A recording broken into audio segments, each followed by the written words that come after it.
Hello everybody, I'm Jen from Caketastic Cakes. I'm going to show you today how to make this really neat looking remote from the Xbox.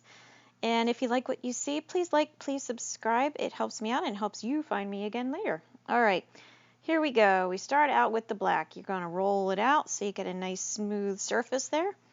I'm going to reshape it into kind of like a oval or a wedge, as you can see I'm doing here. And by doing it, I messed it up, so I'm going to re-smooth that out, because re-smooth is totally a word. And once you get it all nice and smooth into the thickness you want, those sticks I want to say were about 1 inch thick, so maybe I'm now 3/4 of an inch. It was a little too much for me before, but anyway, I take that square cutter that you saw there. That was, I think, my 1.5 inch size or 1 3/4, and I cut out the wedge at the bottom, and then using my knife I'm going to cut 2 spots more toward the sides, so I've got more of an angle going, because if you look at your Xbox remotes, you're going to see that they kind of flare outward, you know? So what I'm doing here is I'm trimming off the sides to get the handles. Like I said, it flares out at the bottom, so when you cut, you're going to cut tapering toward the center at the top. Don't make it too extreme, but just so you get the general idea of it. All right, and make sure they're balanced too. I saw that mine was a little fatter on the one side than the other, so that's what I was doing there. I was going back and reshaping it. And I also smoothed off the edges around the bottom and rounded off the bottom of the remote so it looks a little bit smoother. It'll get those rough cuts and angles out of the way and make it nice and sleek looking. Now, using the smaller square, I cut another wedge out at the top, because the remote is basically like a, I don't know, crooked letter H, I guess you could say. And using that round circle cutter I've got there, I'm just making an imprint on the top, so I have a guide of where to cut to round off the top. So using my knife, I just start trimming, and I trim and I trim and I trim, and I follow the cut or the design I made on it, and just keep nipping away at it till you get a nice look to it, however you see it, that, you know, looks good. You want to try to keep it as symmetrical as possible, because they are very, very symmetrical, of course, so you want it to look really as balanced as you can make it. So eyeball it, do the best you can, you know, take your time with it. So yeah, so once you get those cuts all made, I'm using a fondant spreader right here, and I'm just rounding everything off, trying to get rid of those angles from all the little cuts I made. This tool is super handy, and I use it all the time for not cakes, for my gumpaste. So anyway, all right, use your hands if you don't have that to use. But anyway, so yes, getting my other circles here, I'm making the prints for the toggles and the buttons.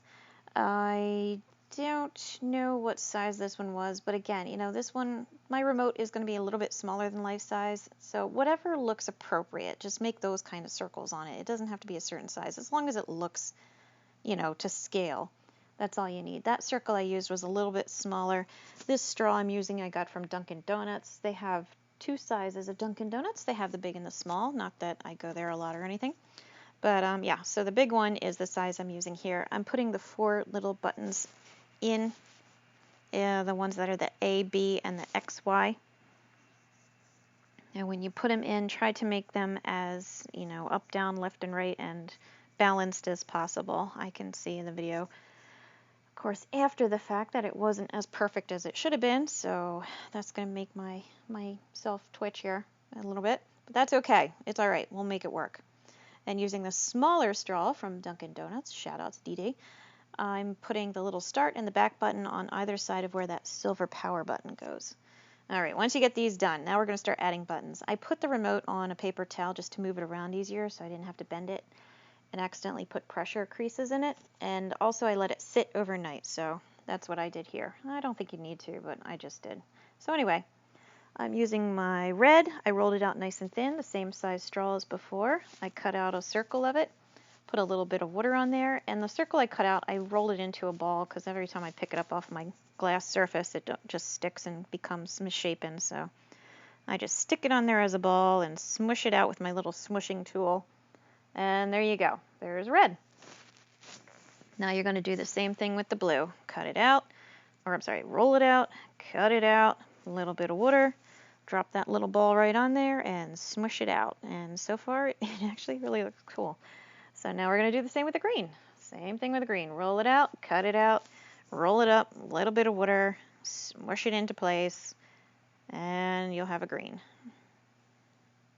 Okay, and I'm just making sure the other ones are nicely balanced. Just make sure they fill up the circles, but don't go past those little edges because all the little buttons and everything kind of have a little deep line around them where it sinks into the case of the remote. And of course, last but not least, we have yellow. Yay, yellow. See, it already looks really cool. This was a fun one to make, I gotta say. I enjoyed this one. Okay, those are the little back and the start buttons. Those are black. So I've got a lot of black that I was working with, so I just cut out some black, cut a little piece out, put it on there, and pressed it down only a little bit. And what I did with this one is I used my fingers after I had it kind of in place like that and pressed around the edges to make it more domed, because those buttons, certain buttons are very rounded and dome-like, and others are kind of flat that you just press up and down. So you can kind of see right there how it was rounded off. You had to be quick because, some of the things I challenge you guys with. All right, this is going to be the bottom part of our toggles. So I'm going to cut out, it's smaller, it's the same size as the silver one that would be our start button. See, it's smaller than the circle it's going onto, but that's okay. Because the toggle switches are raised up a little bit, so that's what I'm doing here. I'm just kind of giving it a base that our other switch is going to sit on top of. So these are just the bases for the switches. So cut them out, like I said, a little bit smaller, make them nice and round, add a little bit of water, put them into place, and a little pat for good luck, and there you go. Okay, now we're going to do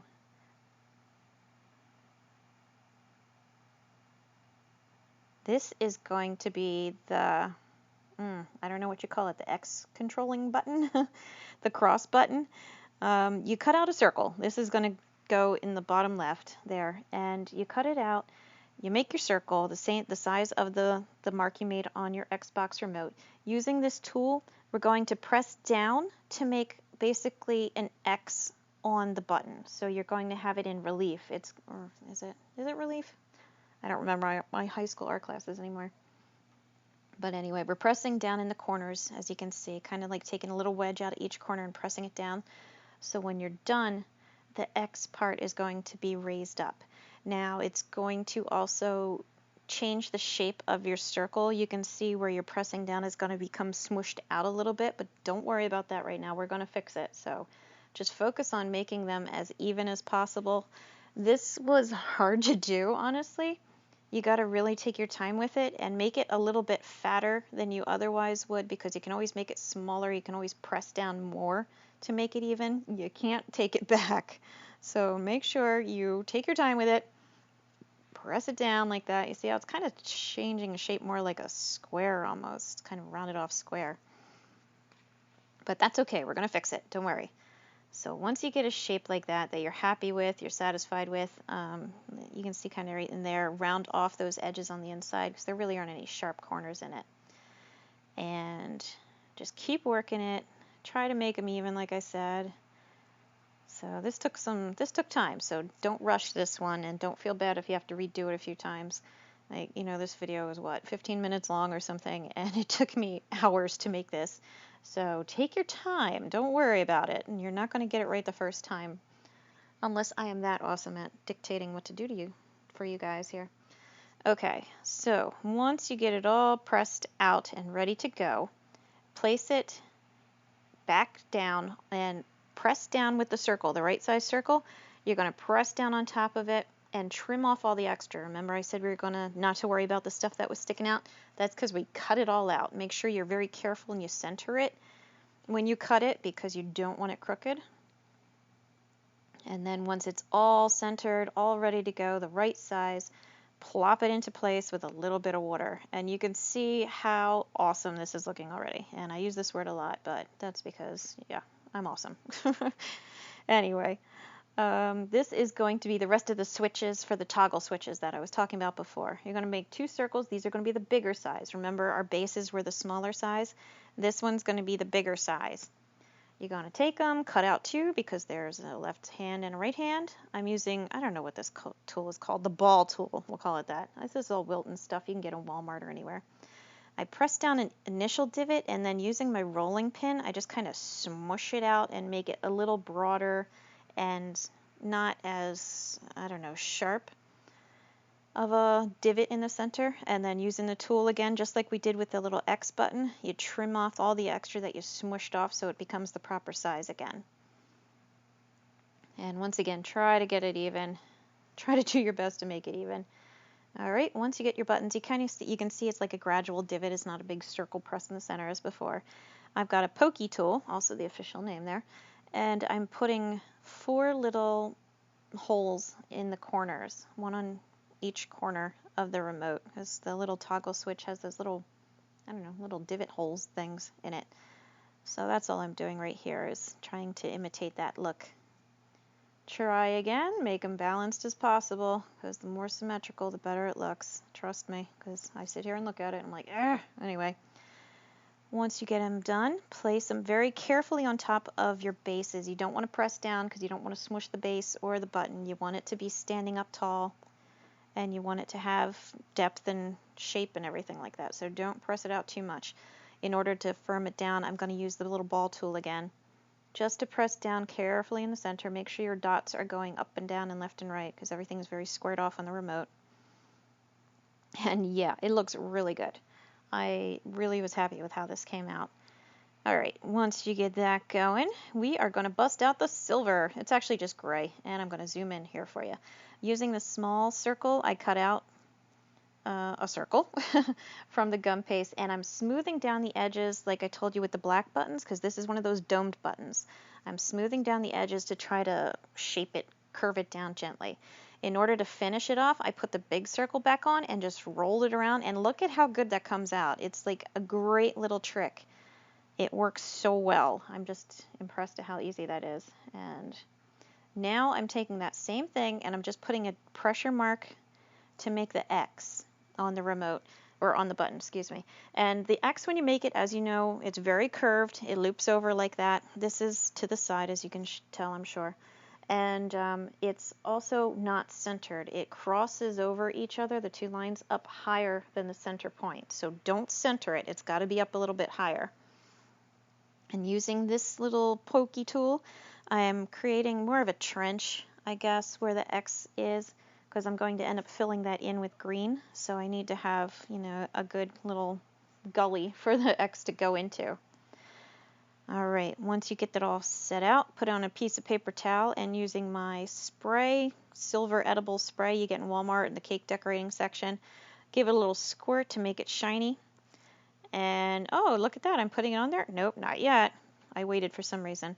But anyway, what I'm doing is I'm using edible food coloring markers now to write in the letters. I got the X right there on the blue, write it in blue, blue on blue. I've got the other letters in B, or is that's my B, I think. And then I'm making the Y in the yellow. Actually, I used orange because originally I tried yellow and it didn't show up. Like the other colors you can still see, but it didn't work. So I redid it in orange. And then the A for the green. Now I attach the little button. I put a little bit of black of water and then soft black gum paste, because remember I told you I let it harden. And in order to let the silver spray dry, I had to let that harden, and hard and hard don't go well together. So I was using a little bit of the black to soft black to connect the two with some water. Right over there, over the buttons, I'm writing the words start and back, because on the remote it has it in teeny tiny lettering. This is with a black edible food coloring marker. And I'm putting dots around the silver X power button. I have no idea why, but they're on the remote, so I stuck them on there too. Now, with a little bit of water, just slightly put some water inside of the X, and then press down the thin stripe of green that you rolled out. I'll try to make it a light green, like a neon-y green, and press it right down into that little gully that you made beforehand. It's going to squish out a little bit at the bottom. Just trim it off. You'll see me trim it off in a minute, so don't worry about that. And then cross it over again with the other piece of green and pat them down into place. Smooth off the edges and everything like that. And like I said before, I'm going to trim it off, and all the little extra that was sticking out. So that's all I'm doing right here. It's just very carefully, because you don't want to scratch the silver. It comes right off if you get it wet. So that's why I had said to very carefully get water in those little trenches and everything. So you don't want to mess up your silver. It sucks when that happens. So yeah, pat it all down, put it into place, and there you go. You got your Xbox remote. Focus. Yeah, there. Oh. Okay.